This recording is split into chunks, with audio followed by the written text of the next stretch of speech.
पिछले सिर्फ 24 घंटों में सूरत-ए-हाल बिल्कुल बदल गई है। जो जंग हम देख रहे थे, उसकी तारीफ ही एक तरह से बदल चुकी है। अमेरिका-ईरान तनाज़ा अब एक बहुत ही नए और सच पूछें तो खतरनाक मरहले में दाखिल हो गया है, और इस शतरंज की बाजी में अब कुछ नए बड़े खिलाड़ी भी शामिल हो गए हैं। तो आइए ज़रा तफसील से देखते हैं कि ये नया मरहला है क्या, ये इतना ख़तरनाक क्यों है, और पिछले कुछ अरसे के ड्रामाई वाक़यात ने इस जंग की पूरी शक्ल कैसे बदल कर रख दी है। ये जो आप देख रहे हैं 8 में से 4, इसका मतलब ये है, और ये वाकई एक हैरानकुन बात है, कि मशरिक़ वुस्ता में अमेरिका के जो जदीद तरीन थर्ड रेडार सिस्टम्स हैं, उनमें से आधे तबाह कर दिए गए हैं। आधे। और इसमें कतर में मौजूद $1.1 बिलियन का एक इंतहाई अहम रेडार भी शामिल है। इस सूरत हाल को बयान करने के लिए एक जुमला इस्तेमाल किया जा रहा है कि ईरान ने अमेरिका की आंखें नोच ली हैं। मतलब क्या है इसका? मतलब ये है कि इन रेडार तनसीबात को तबाह करके, जो कि खित्ते में अमेरिका की आंखें और कान थे, ईरान ने मौसर तरीके से अमरीकी निगरानी के पूरे निज़ाम को जैसे अंधा कर दिया है। उनकी देखने की, नज़र रखने की सलाहियत को बहुत शदीद नुकसान पहुंचाया गया है। अच्छा, इसके जवाब में अमेरिका और इसराइल ने भी एक बहुत बड़े पैमाने पर जवाबी कार्रवाई की है। अब देखें, 80 से ज़्यादा इसराइली लड़ाका तैयारें, तेहरान पर 230 बम, और सिर्फ 72 घंटों में 200 से ज़्यादा ईरानी अहदाफ को निशाना बनाया गया। असल कोशिश ये है कि ईरान की जो ज़ेरे ज़मीन मिसाइल लॉन्च करने की जगह उनको तबाह किया जाए, और इसीलिए B-2 स्टेल्थ बॉम्बर और ख़ास किस्म के बंकर बस्टर बमों का इस्तेमाल किया जा रहा है। अब यहाँ पर एक बहुत ही दिलचस्प नुक्ता सामने आता है, वो ये कि ईरान ये जंग जीतने के लिए नहीं लड़ रहा, नहीं, बल्कि इसलिए लड़ रहा है कि अमेरिका को जीतने से रोका जा सके। ये एक बहुत बड़ा फर्क है। इस फौजी फलसफे का एक नाम है, उसे कहते हैं विक्ट्री डिनायल, यानी फतह से इनकार। इसका मकसद ये नहीं होता कि आप अपने से कहीं ज़्यादा ताकतवर दुश्मन को हरा दें।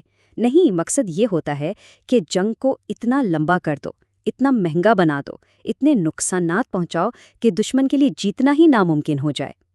और यही ईरान की पूरी हिकमत अमली की बुनियाद है। और ईरान ने इसके लिए एक बाकायदा 2 मरहलों का मंसूबा बनाया है। पहला मरहला क्या था? अमेरिका के महंगे तरीन इंटरसेप्टर्स के ज़ख़ीरे को ख़त्म करना और उसकी आंखों यानी रेडार्स को तबाह करना। ये मरहला समझ ले कि अब गुजर चुका है। अब हम दाखिल हो रहे हैं दूसरे मरहले में, और ये कहीं ज़्यादा ख़तरनाक है। इसमें खैबर शिकन और फतह जैसे जदीद और बहुत ताकतवर मिसाइलों का इस्तेमाल शामिल है। अच्छा, सिर्फ मैदान जंग में ही नहीं, ईरान ने सिफारती सतह पर भी एक बहुत बड़ी चाल चली है, जिसे कुछ लोग मास्टर स्ट्रोक कह रहे हैं। उन्होंने खलीजी ममालिक को एक सीधी सादी पेशकश की है, अगर आप अपनी सरजमीन से अमरीकी हमलों की इजाज़त नहीं देंगे तो हम आप पर हमले रोक देंगे। अब ये बज़ाहिर एक सादा सी पेशकश है, लेकिन स्ट्रेटेजिक लिहाज से ये बहुत शानदार कोशिश है।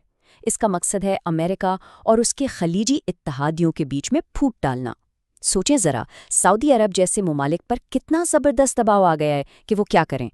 एक तरफ अमेरिका है जिसके अड्डों पर वो इन्हिसार करते हैं, दूसरी तरफ ईरान है जो उन्हें तनाज़े से बाहर निकलने का एक रास्ता दे रहा है। ये सब देखकर एक बहुत बड़ा सवाल जहन में आता है, ठीक है, वो ये कि ईरान, एक ऐसा मुल्क जिस पर इतनी शदीद आलमी पाबंदियां हैं, वो इतना मौसर, इतना कामयाब कैसे हो गया?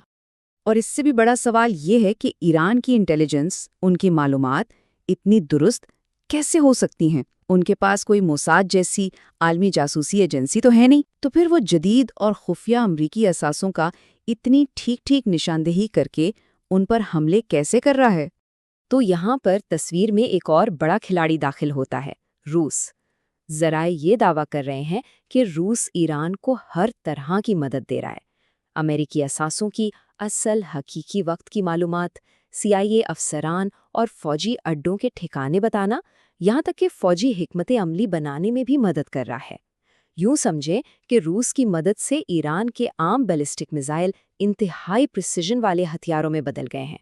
और फिर है चीन का फ़लसफ़ा बिल्कुल मुख्तलिफ है। अपनी ताकत छुपाओ और सही वक्त का इंतज़ार करो। वो सामने आकर कुछ नहीं कर रहा, लेकिन पसे पर्दा ईरान की जंगी कोशिशों को जिंदा रखने के लिए बहुत अहम मदद फराहम कर रहा है, जैसे कि गैलियम की सप्लाई जो रेडार बनाने के लिए ज़रूरी है, सैटेलाइट इंटेलिजेंस, रॉकेट टेक्नोलॉजी के पुर्जे, और जाहिर है वो ईरान का 80% तेल खरीद कर उसकी मईशत को भी सहारा दे रहा है।